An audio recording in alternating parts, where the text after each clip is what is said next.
to the Tattoo Teacher podcast. We've got a new episode coming through now with Dr. Daniel Mudie Cunningham. I've known Daniel since the early mid 80s to the late 90s, and we went to the same school together. We suffered many of the same. Oh, well, it was a school, that's for sure. So, but we've both come out the other side shining. And all these years later, we are catching up again. So, for my listeners, Dr. Daniel Mudie Cunningham, I will call him Daniel. I mean, I don't know how often he refers to himself as doctor, but he's worked at it to get a doctorate. You work your ass off. So, all power to you for sure. But Daniel is an artist, curator, critic, and lecturer. He works at the National Art School and has recently been appointed Director of Wollongong Art Gallery. He will be taking up that position later on in this year. Now, some of his art practice draws upon and remixes images of street art, streams of art, history, queer politics, pop culture, performance, and music. He has held positions of the Director of Programs and Senior Curator at Carriage Works from 2017 to 2022. He has also held leadership and curatorial roles at Art Bank and Hazelhurst Art Centre, teaching and research positions at Western Sydney University, my alma mater as well, where he completed a BA Honours First Class in Art History and Criticism in 1997 and a PhD in Cultural Studies in 2004. So, Daniel, you've covered quite a bit. Welcome to the Tattoo Teacher podcast. Great to be here. I feel. Does that intro, does that make you feel like, oh, geez, a little bit cringy? No, it just makes me feel a bit old, actually, because it's packed a lot in the last 30 years. It's you have done a lot, and you are, by all looks of it, to be now appointed that Director of Wollongong Art Gallery. Quite a prestigious position. So congratulations on that. Thank you. From me, yeah. I'm sure you'll do wonderful, wonderful, wonderful things down there. I'm very much looking forward to it. I start in a couple of months, so it's meanwhile clearing the decks with all the other things that I'm doing. So please let me know if you get any boccionis to Wollongong Gallery. I'll be there. Absolutely. Make it a destination. Absolutely. It's one of my favourite ever art pieces. It absolutely captivated me when I was at the Met. And then I saw it again at the Peggy Guggenheim in Venice. Great museum. I've forgotten the actual name of the piece, but it's a bronze sculpture. And it's just magnificent. So, if you can get one of those, I'll be there in a heartbeat. Absolutely. So, you've been involved in art for about 30 years now. What's your why?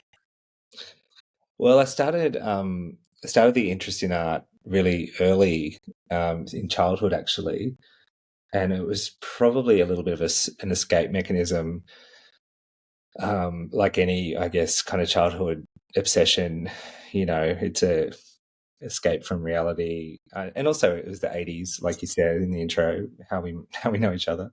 So it was kind of pre-internet, how you kind of find your own pathway to culture, whether it's through television, videos or movies or popular culture or whatever it was. For me, it was a mix of all of that, but it was also kind of finding a passion for visual art, but also that intersection where visual art meets cinema and music. And then I became, I guess I kind of have this kind of fandom in my blood. So whenever I get really particularly passionate about anything, I have to know everything about it, and I become a completist, and I need to kind of, really know everything that makes that artist tick, or everything that they've ever produced. And I think that particular sensibility was instilled in me in a young age.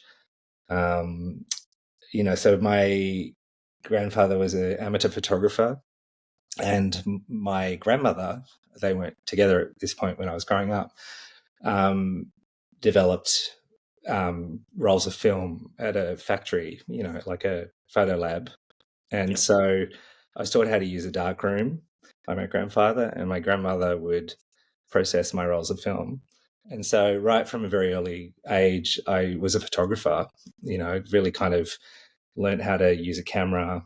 And so, while I was kind of being fed this diet of images from watching, films and television, listening to music, and going to galleries, well, the major museums, like anyone, I guess, I would be also making my own images. So by the time I got to, I guess, early high school, and the high school we went to together, there was a dark room at the school, and so I was able to formalize that kind of early childhood education by properly learning more curriculum based kind of art education, and then became, I guess, really passionate and really engaged. And also, I was never really sporty as well, so it was always felt very different from, particularly from the other guys in my class.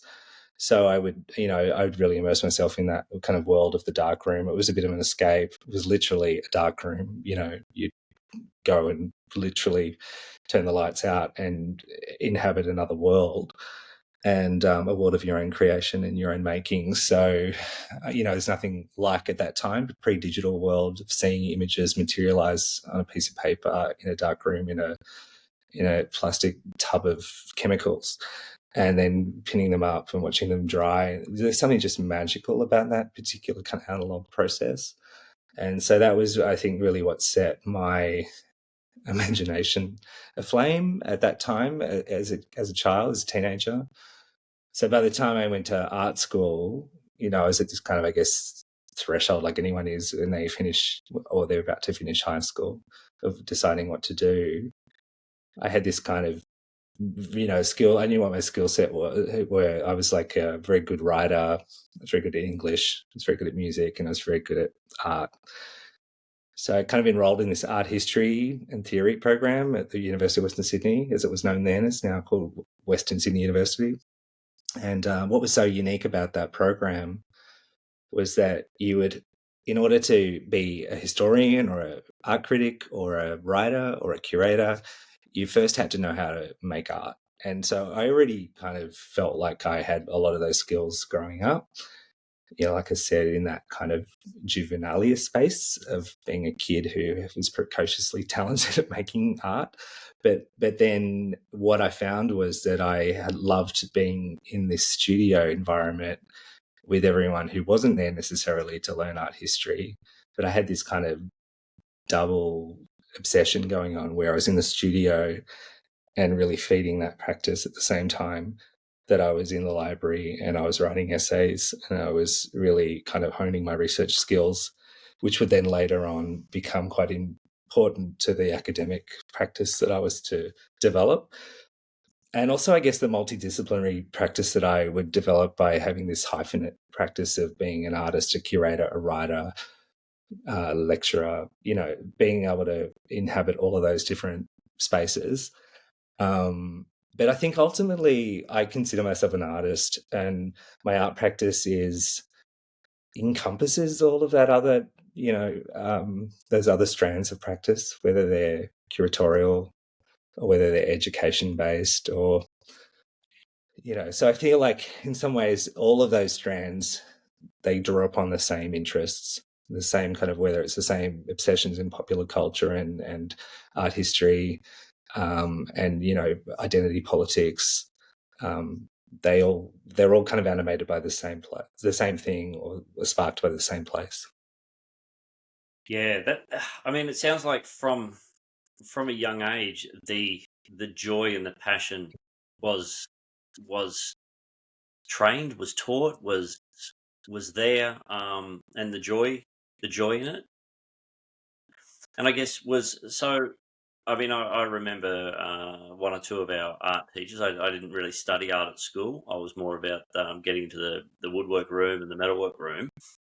Um, but were there any particular educators that, regardless of curriculum, were there any particular educators that you dealt with throughout your high school or even primary school that have impacted your worldview on art? Yeah, definitely. I mean, I think the most in I had some really seminal teachers in high school.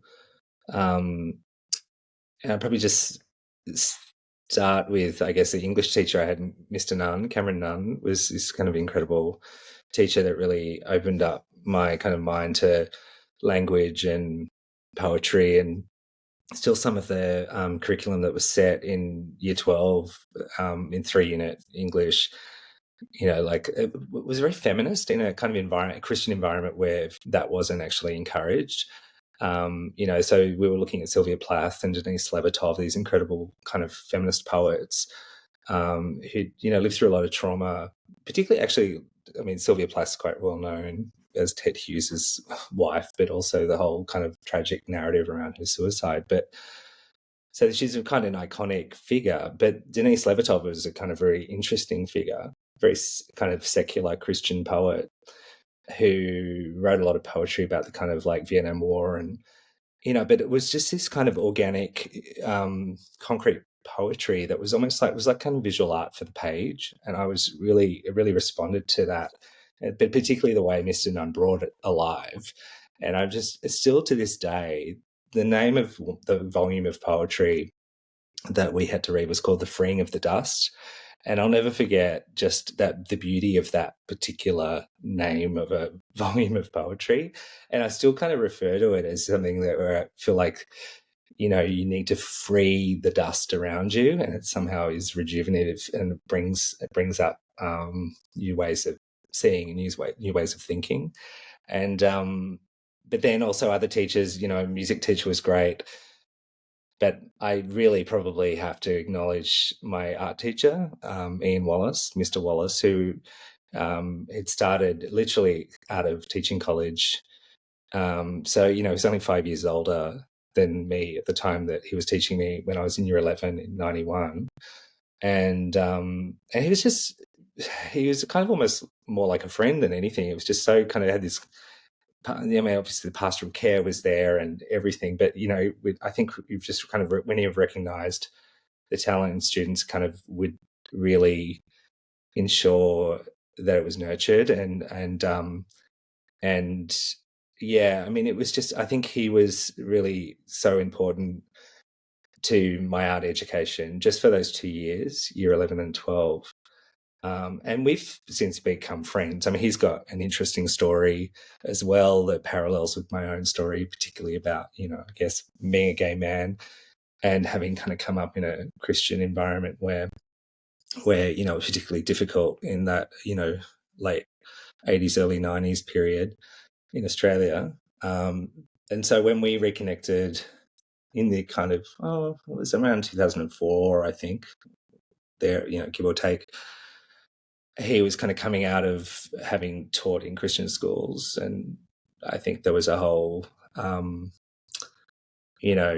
little bit of media around the way he kind of left the system, and so by the time that we reconnected, I'd already been through my own journey of like kind of leaving school, going to university, entering into that kind of, I guess, more secular kind of tertiary education space, and having my own kind of rite of passage through that and my own, I guess, coming of age.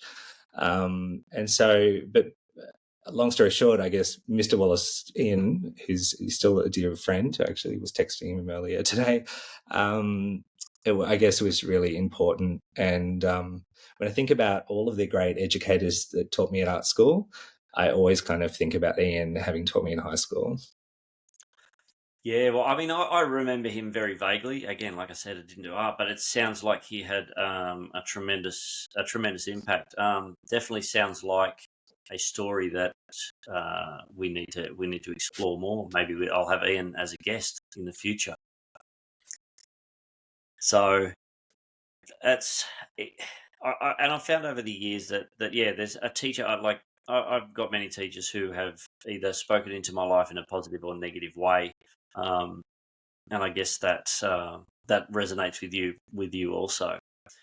You touched on Cameron Nunn sort of bring into sort of, I guess, going against the norm of the school and bringing in a feminist viewpoint. I read an article in one of the papers talking about the underrepresentation of women in major galleries. Is that same underrepresentation in other communities, such as the LGBTQIA plus community?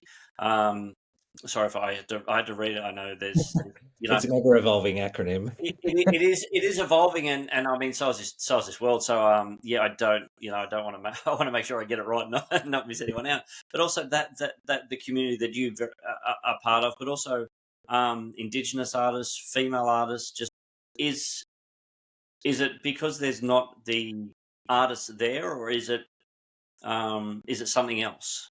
Look, I think it's a really interesting question. I think and a really important one, because representation is basically what we're talking about. And I mean, everyone wants to be represented. And I think we, particularly in cultural spaces, there tends to be this dominant narrative.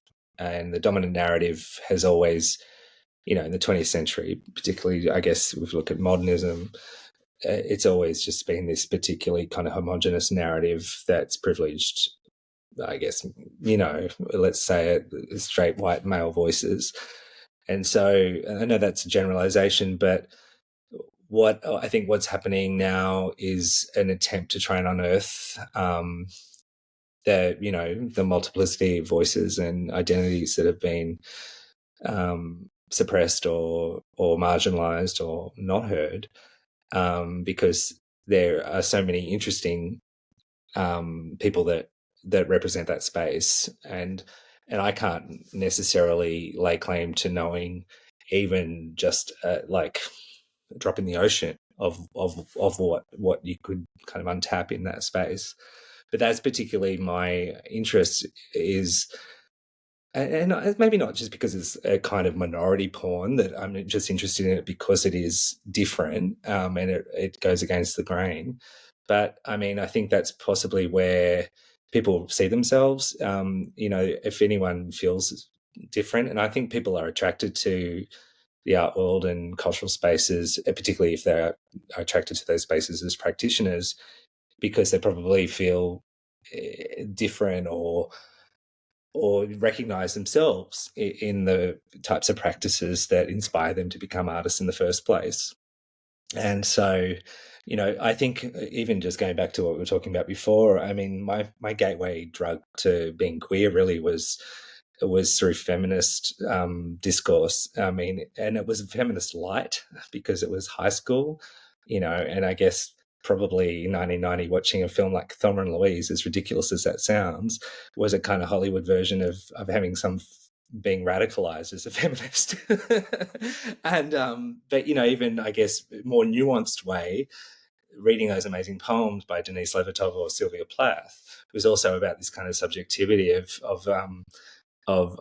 what it means to, I guess, be a woman. And I'm not a woman. I'm a cisgendered white male.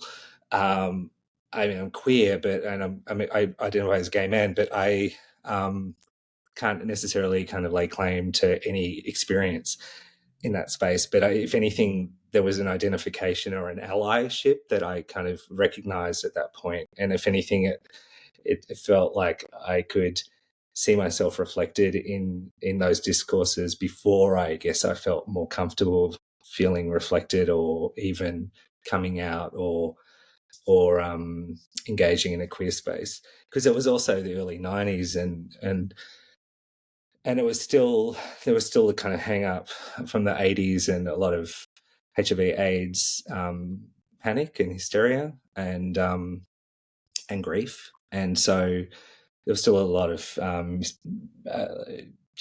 think difficult conversations being had around that, and particularly if in the environment that I grew up in. So, and that's not to kind of lay blame on anyone at all, but it was, I guess, you kind of internalize this potential self-loathing and fear, and like you're I don't know, so you go looking for an alternative narrative, and I think that's where I think probably, you know, like I said before, that gateway drug of being so inspired by the work of so many amazing women artists, to then, I guess, that being a pathway into the practices of a lot of queer artists and artists of color. And it's not like I'm necessarily just attracted to artists because they represent maybe a minority or a sense of difference. But I find that they're the types of voices that I'm kind of interested in hearing about, because they're the ones that ultimately, I think, in our very kind of conservative world, that are constantly being oppressed and repressed. Yeah, that's Right, thank you for that answer, and because you live in the art world, and you understand it, and you see it. You see it from a viewpoint that probably many don't, and myself included. Um, Now, like I said, I love art, and so I look at art for art.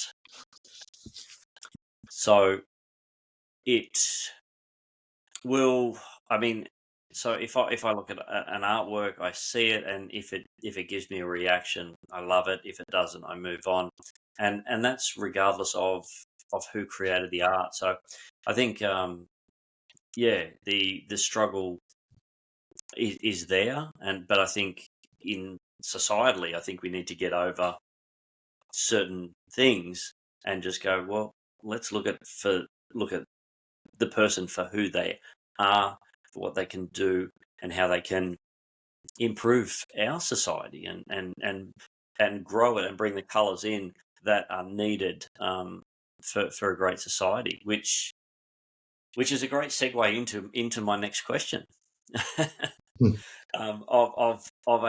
Of a society of many different viewpoints and lifestyles, and just, yeah, everything that comes into that is because, I mean, studying art history, you'd know this as well.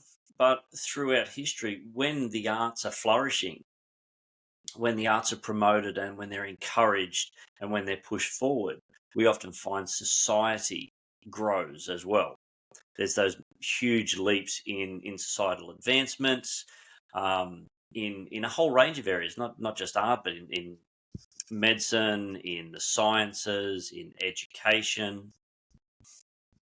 So, do you see, that maybe over the recent history, that because the arts, and I mean, coming from an educational point of view, my subject area is sort of often pushed back, as is visual arts. So, do you see that, society needs to realign, its viewpoint on art in order to for the greater good of society? I could probably rephrase that. That was a very long-winded question. I missed a little bit of it, so No, when I'm that's fine. That was answering, a very so long-winded question. So, yeah, when the arts are flourishing, society grows. yeah. Has society lost sight of the importance of art? And do we need to realign that?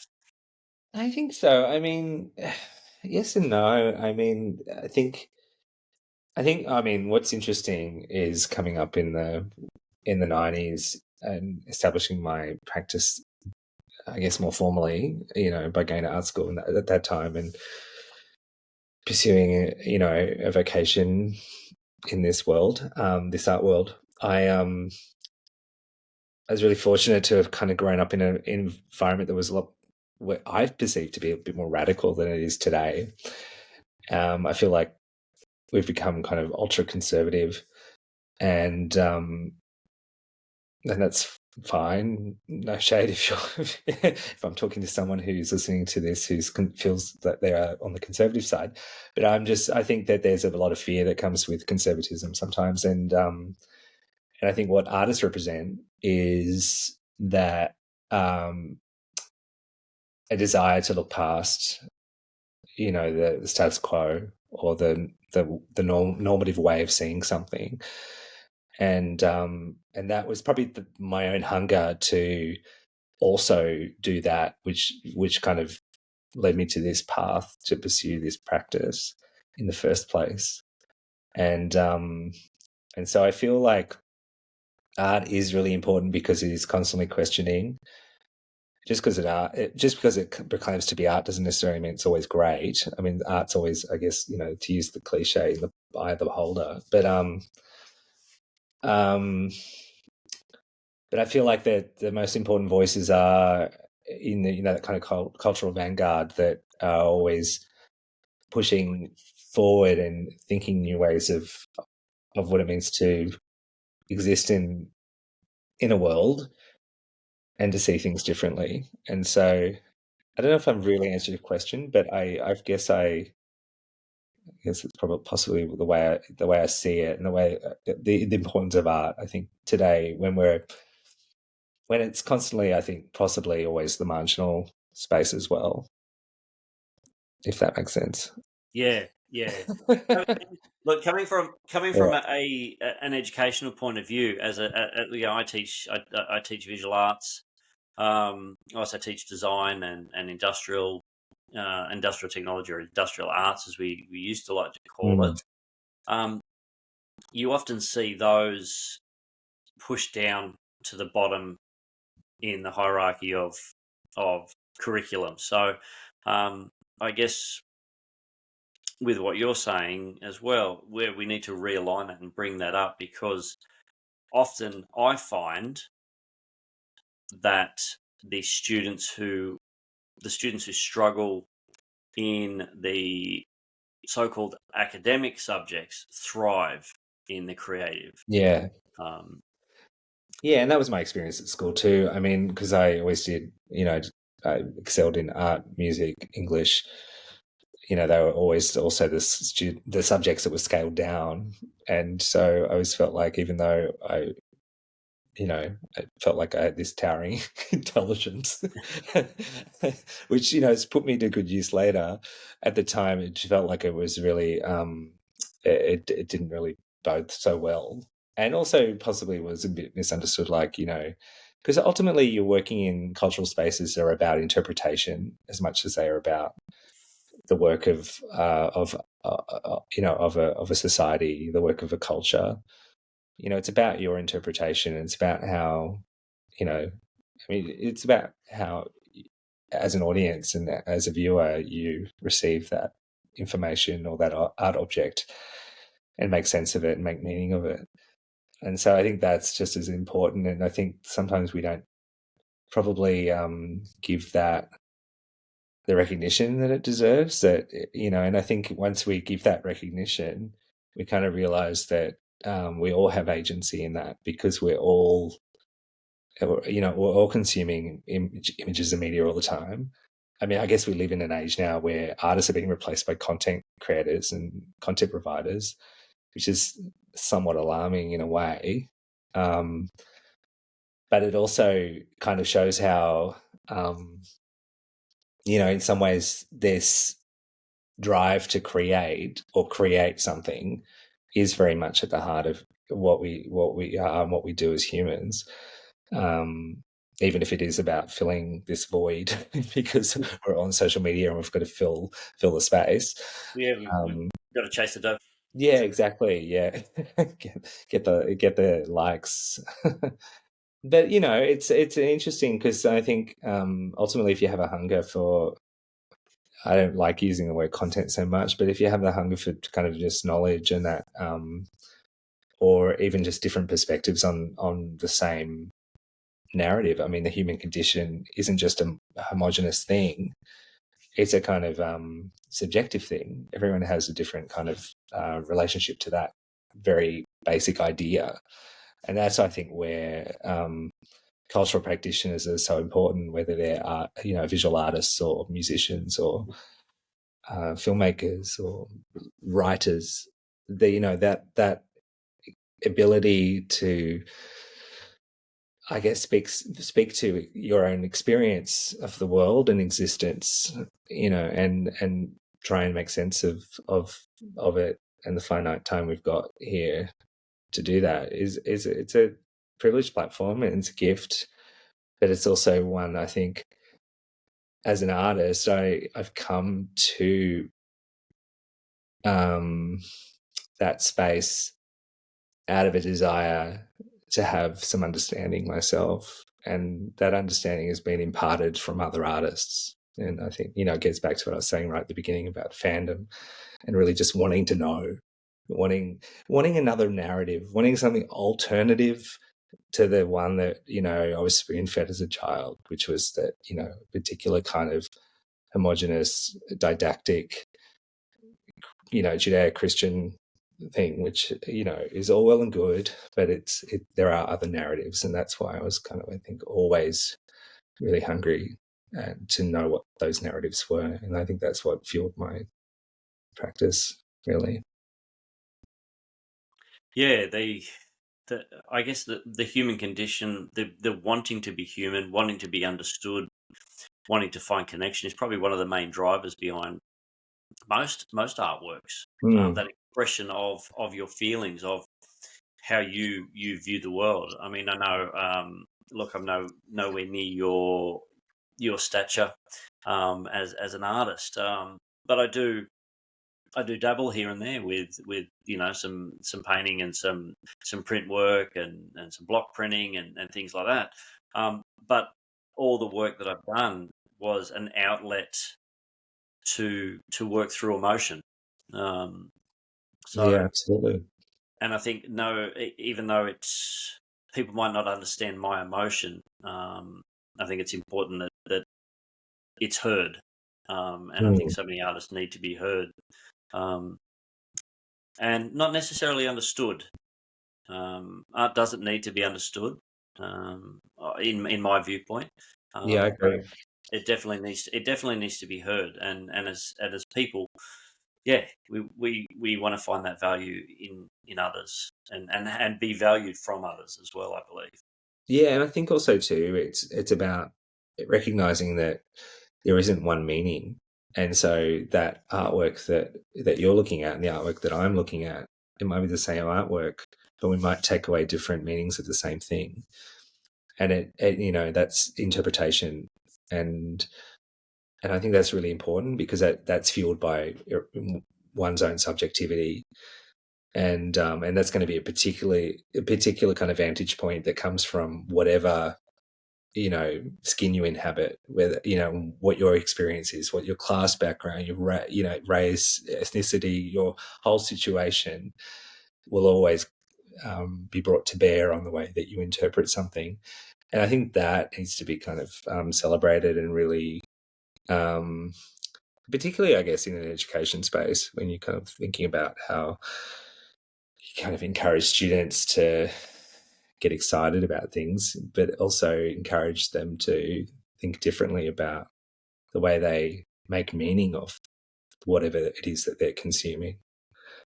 Because, that's the whole point, I think, is that the reception that we have of the images that we consume or the material we consume is always going to be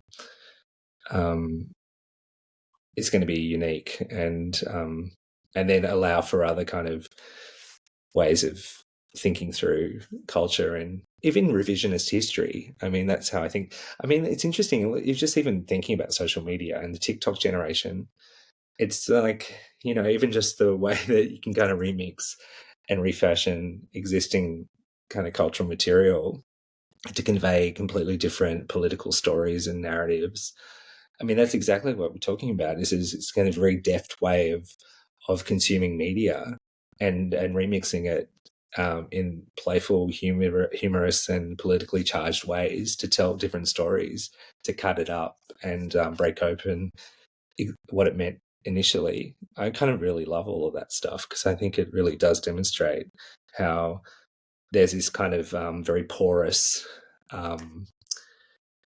base for cultural material, and I think that it all rests on the viewer to kind of break it open and make meaning of it, and particularly if the viewer then is like a savvy content creator. You can kind of get back full circle to what we were talking about before. But I think that is a good example of where we live in a pretty kind of interesting space where those narratives can be broken wide open based on people's particular positions in the world. Yeah, it's looking at the TikTok generation and the content creators, and you're not the first person who has said, "I don't like content creating. I don't like that term." I just don't like the term. I mean, I look, it's funny, the type of video work I've made as an artist has been described as TikTok before TikTok because it's kind of appropriating existing music videos and then re-inhabiting them to tell different stories, and that's essentially what a lot of TikTok content does. So I think it's just really interesting, and as a remix culture, it's really fascinating. It's more the term content creator. I feel like it really diminishes what people do as artists. Particularly, I feel like there are often in contexts. Sometimes you see them in universities and different types of spaces where the terms like content creators start to kind of they start to have this cachet, and I'm just like, hang on, I don't know if you can kind of necessarily replace artist with content creator. I think they're very different things. And I'm not all for kind of necessarily creating hierarchies around things, but there is something kind of maybe the content creator thing sits in a kind of capitalist space. Maybe that's what I'm railing against. I don't know. Well, that's what I was just about to say. I mean, at the moment where I'm producing content, Yeah, I want an audience to see and to hear what we're discussing, but I'm not doing it from a consumerist viewpoint. that's right. It's exactly right.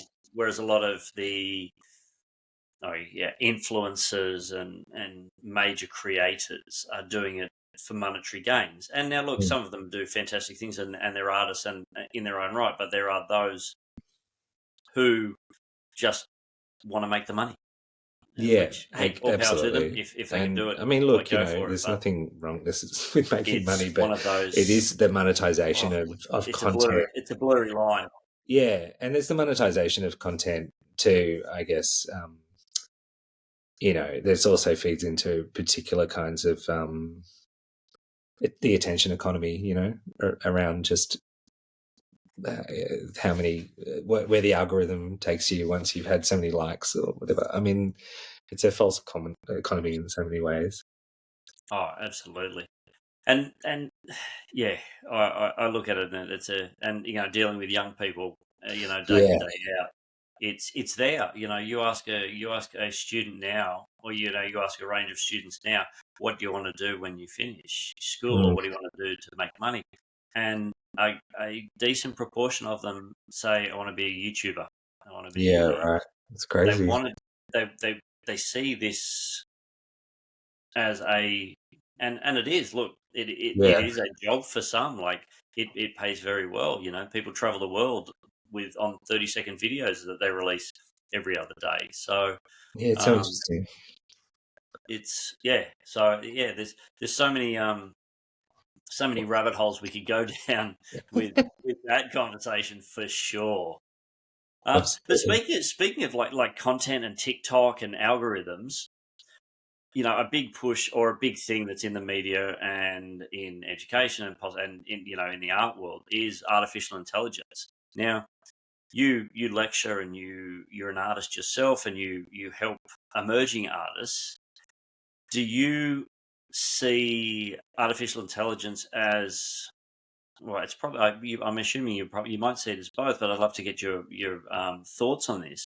But do you see it as a good or a bad thing with the generative art, such as Mid Journey and the like?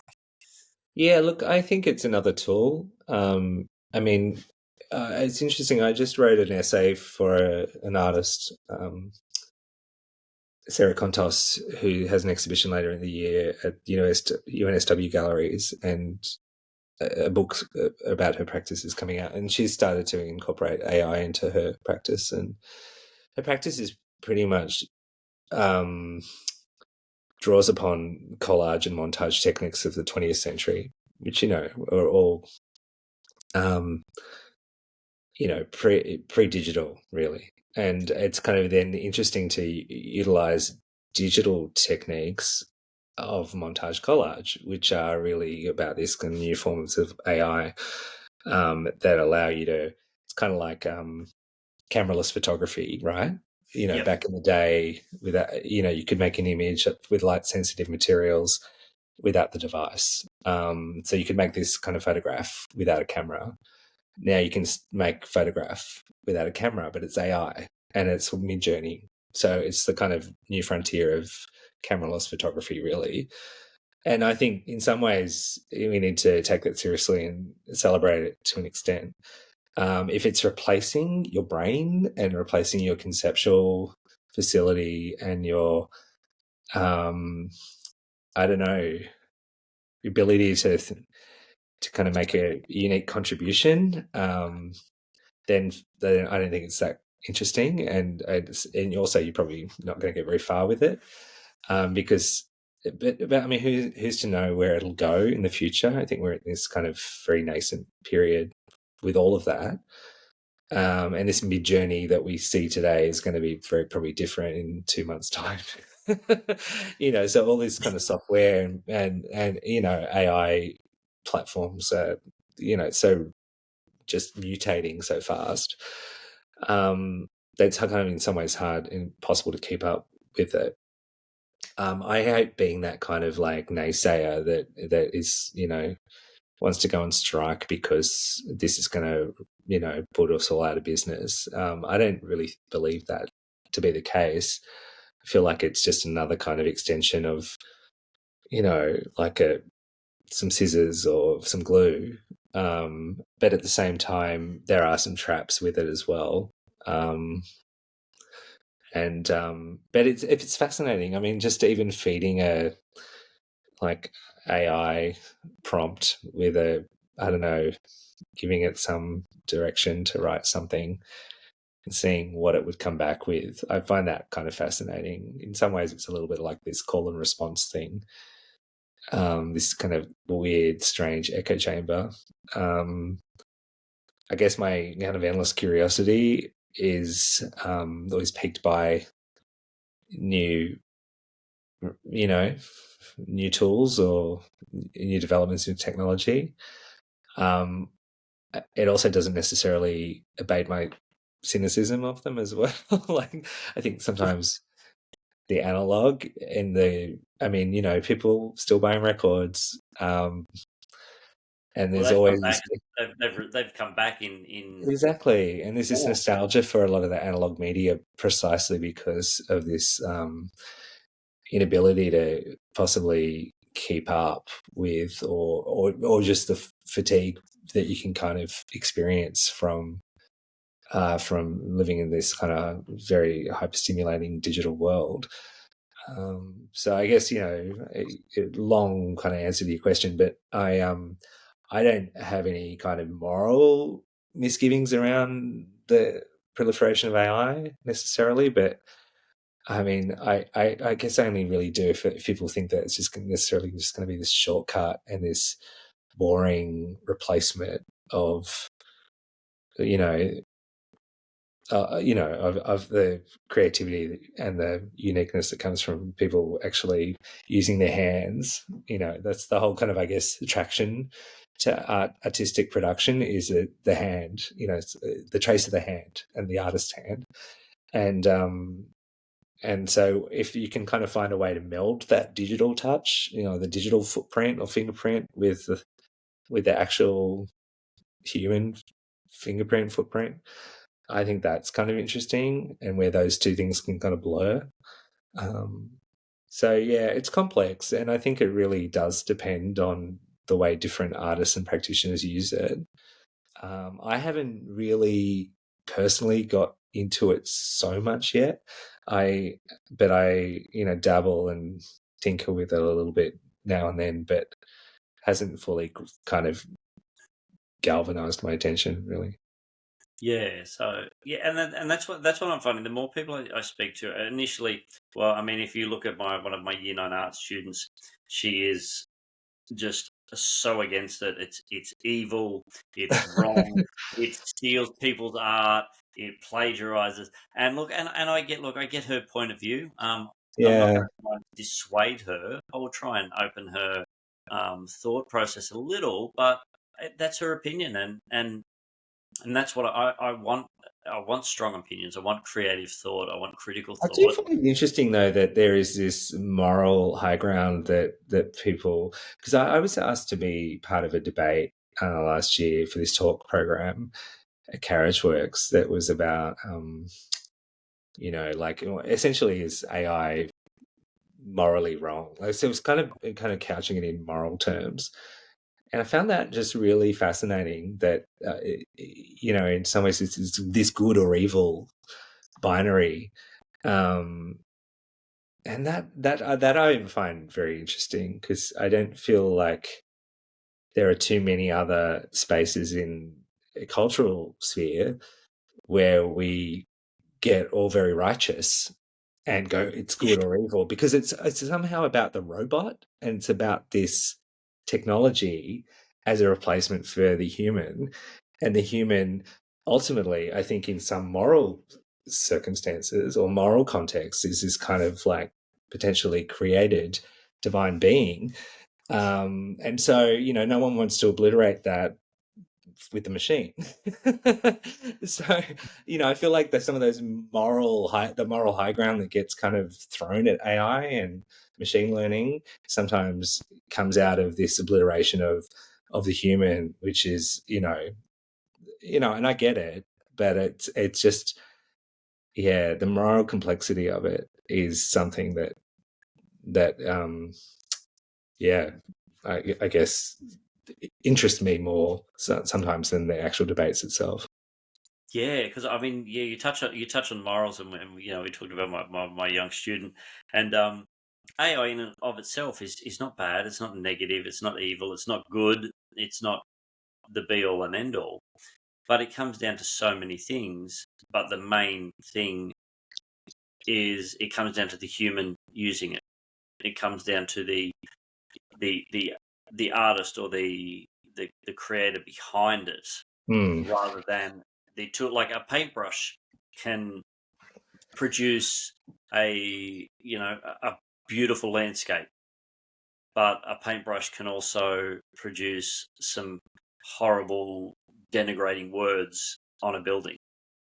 So it's not so much the paintbrush, but it's the person wielding it. She just froze I'll there. go. I'll go. Yeah. Yeah, no, So, that's all right. yeah. Yeah, I was going to say, like, where it's not good or evil or right or wrong, it's the person behind it. Hmm. And with as a painter, a paintbrush can create a beautiful landscape, but that same paintbrush in the wrong hands can create hate and violence on a building wall.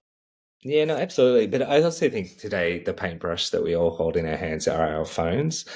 I mean, and getting back to the AI question and the generative nature of AI is that ultimately all those algorithms that are, that we're feeding every day, we're feeding them through just the contact we have with our phones. And I find that to be the most interesting kind of thing because we're all complicit in that system. And I guess we all participate in a certain kind of, you know, um, capitalist surveillance or whatever, by participating, Yeah. letting, whatever our phone listens to. And so they can build this algorithmic portrait of ourselves. I think that's kind of the self-portrait, and that's the paintbrush that we all hold in our hands. Yeah. And that is the kind of AI tool that existed before, I guess, AI itself was formalized as this, tool that relatively recently we've been able to use and talk about and moralize. So, I find that kind of really interesting that in some ways this has all just been happening quite covertly. I mean, some people probably have more of awareness than others, but, if anything, there's the way that we feed this, these algorithms, that it's generative, and we're the ones that need to make those prompts. It's not the other way around. At least as far as I can understand it. And I'm not an expert in any way, and I'm sure some people listening may think otherwise, but that's how I think. Certainly, you can use a paintbrush for no good. You can use a phone for no good. The algorithms, whatever. Whatever it might be. Yeah, exactly. But I think sometimes we forget about our own complicity within those systems, by just engaging with the tools, the technologies that are in our hand, and sometimes the covert or unseen aspects of it, that become a little bit more apparent as time. I just never forget the time that I realized my phone was listening to me. It was kind of like this weird epiphany, and it was kind of like, hang on, of course it was. Or that time that you Googled something, and all of a sudden, then That's what you see. Yeah, and then there all you're of a at. sudden, that then was coming up as a prompt on your Facebook feed or something else. So the interconnectedness of all of those platforms, and the way that the way you're being just tracked and monitored. It's kind of it's a modernist thing in some ways. It's the whole kind of panopticon all over again. This surveillance of the masses through digital means. It's interesting. I kind of find it really fascinating, actually. Very, very 1984. Absolutely. It's kind of, I guess, predicted right then and there. Absolutely. Well, look, I want to be very respectful of your time, and it is getting late for both of us here. I'm on the sunny Gold Coast, and you're down in beautiful Sydney. And we've covered some amazing things, and I really appreciate your insights into that. But just to wrap up, I've got just a couple of quick questions, just to finish, a little bit of fun, just to finish up with. First one: what's your favourite drink across the board? Alcoholic, non-alcoholic, caffeinated, non-caffeinated. What may that be? Probably a good glass of red wine. Yeah, it's probably my go-to, or a good or a really good whiskey as well. But yeah. So I'd probably Brilliant. always go for an alcoholic drink, actually, if I was to be asked that question. Yeah, well, I mean, my go-to is always a good beer. So as long as it's not a stout. So next question is, what country do you least want to visit? Oh, that's a loaded question. Absolutely, absolutely. It makes you think, doesn't it? Oh God, I don't even know if I want to answer that. Well, you can do a big no deal on that one if you like. Um, well, I guess we kind of live in such a kind of complicated world where there's just some places that feel, um, problematic and Less safe. less safe.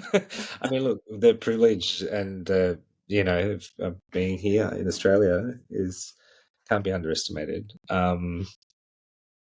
And yeah, but I look at, I wish I was more traveled, actually. I think I've spent so much time working on my career and going from high school to art school to a career that I've, and then a lot of the travel I've done has been career based, and whether it's been chasing conferences and things like that. So, it's been very much about, the US and Europe and UK and bits and pieces of Asian countries.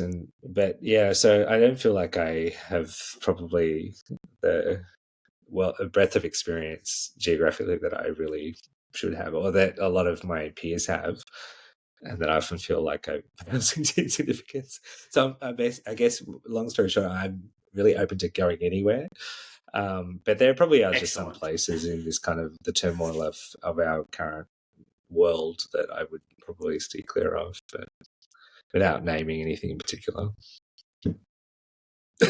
Yeah, look, no, it's one of those things. Look, I love that question because it just sort of, oh, hold on, what's, yeah, Well, it's where I want tricky to. because then it I guess you know people are so sensitive about certain things. You know, if you said that you wouldn't go somewhere, it doesn't mean that you might be racist as well. And I hate to be Yeah, construed in that way. I might need to rethink this question. Well, I mean, look, I guess it just feels loaded in a world that is so constructed by boundaries and access and war. I mean, we live in a really horrible time, really. I mean, not that it's any different from any other point in history, really. The conflict follows us around. So, But yeah, well, in that case, what's the country that you'd most like to visit? well, I'm going to Greece next year for the first time with my family, actually. So I would say Greece because I just haven't been yet, and I'm 50 next year, so it's taken me a while. Also Japan, and my niece is Japanese. She turned, I think, 25 last month, and she goes to Japan once a year, and I just can't believe in 25 years that I haven't joined her. So there are a couple of things like that which are definitely on my bucket list, and I'm also a little bit embarrassed to say that I haven't actually done yet. So that was an easier question to answer. All right, this question should be easy. Um, Being the Tattoo Teacher podcast, do you have any tattoos? I do. I have two tattoos. I won't Um, ask you to show them, but well, you can see one of them actually on my website because it was part of an artwork, like a kind of performance piece. But yeah, I have a tattoo of Marcel Duchamp's fake signature that yeah, he applied to this found object, which was a urinal in 1917. Which he kind of turned a urinal upside down and called it the fountain. It kind of revolutionized 20th century art. But then later on, it kind of came out that a woman created it, and he stole it from the Baroness. And so I was kind of interested in also the revisionist feminist narrative around it as well. So on the 100th anniversary of Duchamp's fountain, which had their signature 1917, which was his pseudonym, I got 1917 tattooed on my body. So it's kind of like the centenary of a particular kind of artistic statement, but doing it through a kind of feminist lens. So it's kind of like my tattoo, and I'm planning another one.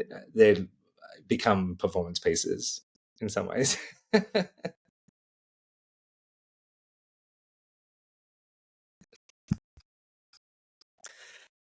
it's they're one of those things where I've got many. I'd like to get more, but yeah, it's one of those things. And last and final question is: where is the best place if people want to find out more about your work, your professional career, get in contact with you? Perhaps where's the best place to look? I'll look probably online, my website and social media platforms, Instagram particularly. Um, but also the kind of the work I've made as an artist, and most of it is pretty accessible online through Vimeo, as well as the writing I've done over the years. Is a lot of that I digitized and made publicly accessible as well. When I actually did this big kind of website project, archive project a couple of years ago. I digitized a lot of my practice dating back to the kind of earlier part in the 90s. So it's all pretty easy to track and find. So if anyone's interested, it's all out there. All right. Well, I'll put links to your social media and your web page, and if you've got any extras that you want to send me, I'll throw those on there as well. Yeah, cool. But Daniel, I'm going to say a very big thank you for sharing your time with me tonight and with our listeners. Pleasure. Continue creating, continue challenging the norms, and have an amazing evening. Thanks, Phil. You too. It was a pleasure. Good to see you. Cheers. Take care. Bye. Bye.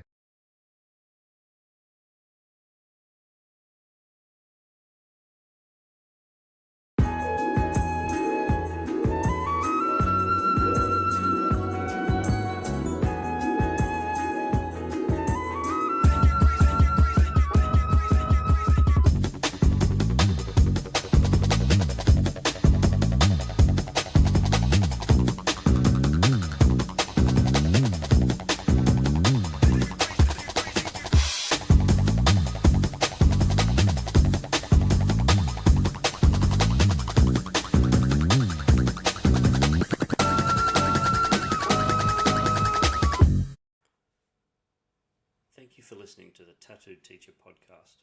I hope you enjoyed the conversation and found it insightful. If you like what you heard, please subscribe, leave a review, and share with your network. Special thanks to DJ Fruit Salad for the music. You can find more of his work on Instagram at DJ Fruit Salad Official. Thanks again for listening, and I hope to see you in the next episode. Stay cool, be blessed.